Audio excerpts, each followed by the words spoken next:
Hello and happy holidays, Salad fans. Today we are back continuing the Advent Calendar series. We are going to do day 4 now.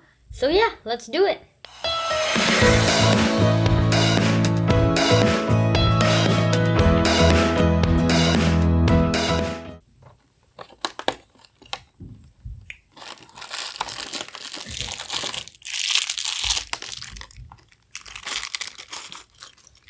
So as you can see, we have a sort of, it's actually pretty hard to tell.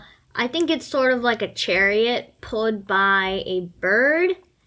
That's my best guess. I guess we'll figure out when we build. So yeah, let's build.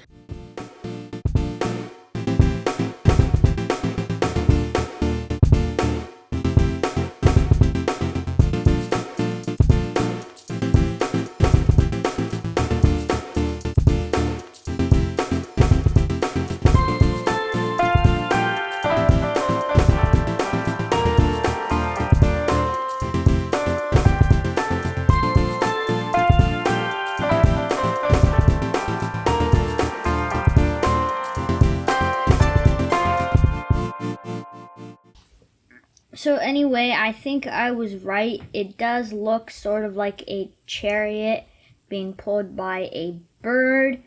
If you guys don't think so, debate in the comment section. I think this is interesting. See, we have the little wheels and bird head with the wings and the sides of the chariot. I think this is from Fantastic Beasts. Let's put him with all the other builds we have. Here he goes next to all the other builds we have made. So anyway, if you like this video, give it a like. Please consider subscribing. And also, thank you for watching, and come back for part 5 and all the way up till December 24th. Thank you for watching.